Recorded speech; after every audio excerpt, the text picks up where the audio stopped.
ഡോക്ടറെ, റമദാൻ മാസം നമുക്കറിയാം വിശ്വാസികളെ സംബന്ധിച്ചിടത്തൊക്കെ വളരെ പ്രാധാന്യമുള്ള ഒരു മാസം. അതിനപ്പുറത്തേക്ക് നമ്മുടെ മനസ്സും ശരീരമൊക്കെ പാകപ്പെടുന്ന ഒരു മാസം കൂടിയാണ്. ആരോഗ്യം ശ്രദ്ധിക്കുന്നവർക്കൊക്കെ വളരെ പ്രധാനപ്പെട്ട ഒരു മാസം കൂടിയാണ്. പക്ഷെ അതിനപ്പുറത്തേക്ക് ഈ വ്രതം എടുക്കുന്നത് കൊണ്ട് സയന്റിഫിക് ആയിട്ടൊരു കാര്യങ്ങൾ പറയാറുണ്ട്, അത്രത്തോളം നല്ലതാണ്. പക്ഷെ അത് വ്രതം എടുക്കുമ്പോൾ മാത്രമല്ല, അതിന് ശേഷമുള്ള കുറേ കാര്യങ്ങൾ കൂടി പറയണമെന്നുള്ളതാണ്. അതായത് നമ്മൾ ശ്രദ്ധിക്കണം എന്നുള്ളതാണ്. അപ്പോൾ എന്തൊക്കെയാണ് ശരിക്കും ശരീരത്തിനും മനസ്സിനും ഒക്കെ എത്രത്തോളം നല്ലതാണ് ഈ വ്രതാനുഷ്ഠാനം? എന്നുവെച്ചാൽ WHO ഹെൽത്തിനെ ഡിഫൈൻ ചെയ്യുന്നത് ഒരു മനുഷ്യൻ്റെ മാനസികവും ശാരീരികവുമായ ആരോഗ്യത്തിനെയാണ്, ആരോഗ്യമുള്ള ആളാണ് ആരോഗ്യവാൻ എന്ന് പറയുന്നത്.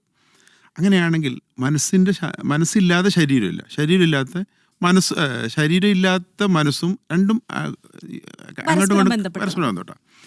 ഇങ്ങനെ ഒന്നിനെ ആക്റ്റീവ് ആവാതെ നിന്നാൽ മറ്റേതിന്, ശരീരത്തിൽ അസുഖമുണ്ടോ അവന് മാനസിക പ്രശ്നമുണ്ടോ, മനസ്സിന് പ്രശ്നമുണ്ടോ അവൻ്റെ ശരീരത്തിന് അസുഖമുണ്ടോ. അപ്പോൾ ശരീരവും മനസ്സും ഒരേപോലെ ക്ലിയർ ചെയ്യാൻ ഈ നോമ്പിന് സാധിക്കുമെന്ന് പറയാനുള്ള റീസൺ എന്താണെന്ന് വെച്ചാൽ, ഒന്ന് അവൻ്റെ ഭക്ഷണ ക്രമീകരണം തന്നെയാണ് മെയിനായിട്ട്. നോക്കൂ, ഒരു നോമ്പെടുക്കുന്ന ഒരാൾ 14 മണിക്കൂർ അദ്ദേഹം വെള്ളമില്ല ഭക്ഷണമില്ലാതെ അയാൾ നിൽക്കുമ്പോൾ അയാൾ ബോഡിയിൽ സ്റ്റോർ ചെയ്തിട്ടുള്ള അമിതമായിട്ടുള്ള എല്ലാ സംഭവങ്ങളും അത് ശരീരം യൂട്ടിലൈസ് ചെയ്യാൻ തുടങ്ങും. ഫുഡ് കൊടുത്തില്ല എന്ന് നോക്കുക, അപ്പോൾ ഒരു നെഗറ്റീവ് അവിടെ ക്രിയേറ്റ് ചെയ്യപ്പെടും, എനർജി.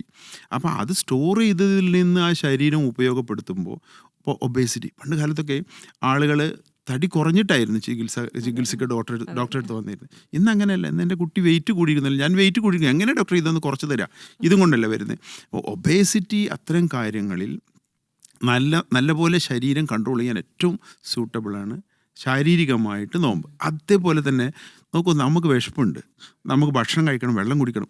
ഇത് കൺട്രോൾ ചെയ്യാൻ നമുക്ക് ഇതൊക്കെ ഉണ്ടായിട്ട് ഉപയോഗിക്കാൻ പറ്റാതെ ഇരിക്കുന്ന ഒരു കൺട്രോൾ ഉണ്ടല്ലോ ഒരു ബോഡിയിൽ.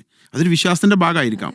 എന്നിട്ട് അത് കൺട്രോൾ ചെയ്യുമ്പോൾ അവൻ്റെ മൈൻഡ് അത്രമാത്രം പാകപ്പെട്ടിട്ടുണ്ടാവും, ഡിസിപ്ലിൻ. യെസ്, അതാണ് ശാരീരികമായിട്ടും മാനസികമായിട്ടും ഈ നോമ്പ് കൊണ്ടുള്ള പ്രധാന പ്രയോഗം. യെസ് ഡോക്ടർ, നമുക്കറിയാം ഈ പൊതുവേ ഈ ചൂട് കാലത്താണ് വ്രതാനുഷ്ഠാനം തുടങ്ങാറ്. അപ്പോൾ ഇത്തവണ ചൂട് കൂടുന്നുള്ള പ്രവചനങ്ങൾ നമ്മൾ കേട്ടു.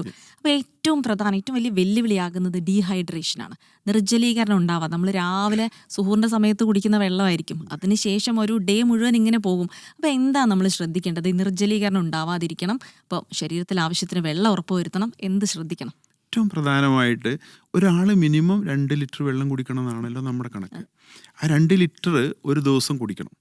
അപ്പോൾ ഈ 14 മണിക്കൂർ വെള്ളം ഇല്ലാതെ നിൽക്കുന്ന ഒരവസ്ഥയിൽ ആ ആൾ പോയിട്ട് ഒരിക്കലും ഒരു വെയിലത്ത് ജോലി ചെയ്യാൻ പാടില്ല, ശരീരം വിയർക്കുന്ന ജോലികൾ ചെയ്യാൻ പാടില്ല. അതിൽ നിന്ന് മാറി നിൽക്കൽ നിർബന്ധമാണ്. അതല്ലാത്ത പക്ഷം നിർജ്ജലീകരണം, ഡീഹൈഡ്രേഷൻ കൊണ്ടിട്ട് ആൾ ഫെയിൻ്റ് ആവാം, ആൾക്ക് കോംപ്ലിക്കേഷൻസ് വരാം, എന്ത് വേണമെങ്കിലും സംഭവിക്കാം, മരണം വരെ സംഭവിക്കാം. അതുകൊണ്ട് നിർജ്ജലീകരണം സംഭവിക്കുന്ന, അല്ലെങ്കിൽ ഹീറ്റ്, നല്ല ചൂടുള്ള സ്ഥലത്ത് വർക്ക് ചെയ്യുക, ശരീരം വേർക്കുന്ന രീതിയിലുള്ള ആ പരിപാടികളിൽ നിന്ന് മാറി നിന്ന് നോമ്പ് തുറന്ന ഉടനെ വെള്ളം കുടിച്ചാൽ മതി. അത് കഴിഞ്ഞിട്ട് അദ്ദേഹത്തിന് രാവിലെ 5 മണി വരെ വെള്ളം കുടിക്കാമല്ലോ, എപ്പോൾ വേണമെങ്കിലും കുടിക്കാം. എന്നുവെച്ചാൽ പകൽ നമ്മൾ കുടിക്കുന്ന വെള്ളം നമ്മൾ സ്റ്റോർ ചെയ്യുന്ന രൂപത്തിലേക്ക് രാത്രി കുടിക്കുകയും വേണം.